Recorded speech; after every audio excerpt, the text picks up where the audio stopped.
Welcome to T's Multiverse, folks. I'm your host, Tyrus, and today we're going to talk what if. A few things before I jump into this video. This will contain spoilers, so if you haven't seen What If Part 1, I wanted to forewarn you before I get into this review.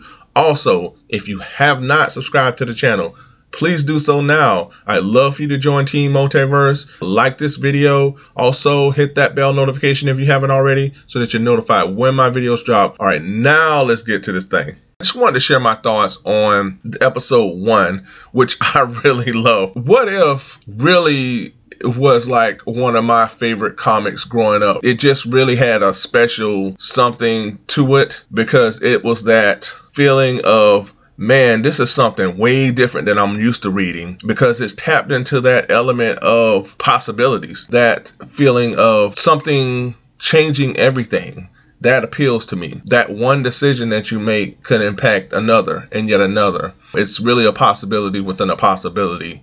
And that intrigues me, that one decision someone could make can trickle out and create a whole new reality of possibilities.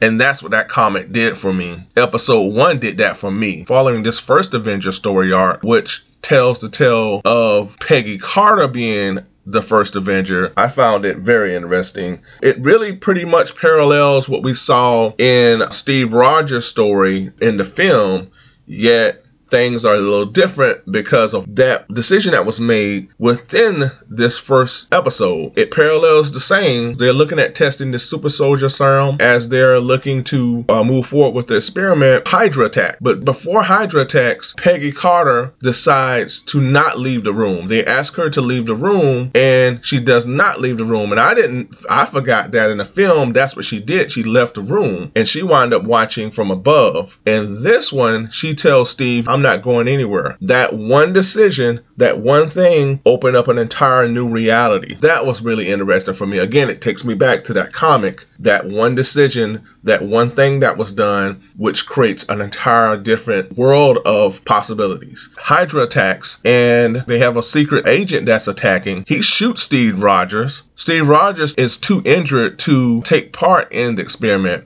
Before that, Peggy Carter shoots the Hydra agent, so there's no chase scene. You know, in the movie, Steve Rogers was able to take part in the experiment. He chases down the secret Hydra agent. This one, Peggy Carter takes out the Hydra agent, but Steve is too injured to take part in the experiment. So to save the experiment, she decides to take part in the super soldier serum experiment, and in doing so, Captain Carter is created, and it creates this new dynamic of the first Avenger. They're able to obtain the Cosmic Cube. They utilize that power to create an armored suit, which will really be the first Iron Man suit. So this happens. Guess who dons this suit? No, it's not Howard Stark's, Tony Stark's father. Yes, he creates this suit. It's Steve Rogers. So Steve Rogers becomes this first Golden Age Iron Man, which is cool. And now after watching this show, I definitely want the Hydra Stopper figure.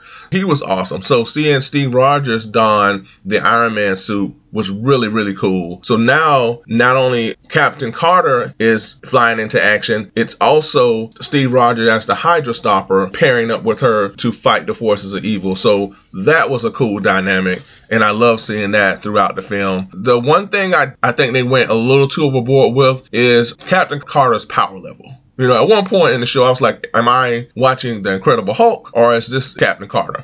Because her power levels were off the charts. She was flipping over cars by just staying stationary in front of vehicles. The things she was doing, it was a little too much, you know, I gotta say, but overall, I really liked her character. The Hydra Stopper was my favorite. So within this new reality that's been created, Captain Carter's adventures and her missions pretty much parallel that of Captain America's, aka Steve Rogers' adventures from the film. All of these amazing stories and these feats that she's creating within her own story lead up to her saving the soldiers, disrupting Hydra's plan for world domination. Ultimately, the story ends where Hydra gets a hold of the Cosmic Cube again, and the Red Skull taps into its power in an effort to pull these monsters through a wormhole. While fighting off these monsters, ultimately Peggy Carter sacrifices herself while driving them back into the portal. She goes with them, and then that pretty much kind of mirrors what happened with Steve, where he had to make the ultimate sacrifice to land the ship in the ice to save everyone. So then flash forward to the future, she bursts through a wormhole inside of S.H.I.E.L.D. base, much like Loki in the first Avenger film. To her surprise, she finds that she's no longer in her time anymore, and she comes face to face with both Nick Fury and Hawkeye. What this story does, it opens up the whole possibility of creating this new Avenger team, and that's what it seems that they're going to be doing, involving her, maybe Spider-Man, Doctor Strange, T'Challa / Star-Lord. I really look forward to seeing what this brings to the table. Again, the elements of What If always intrigue me. I really enjoyed this thing. I really look forward to episode 2.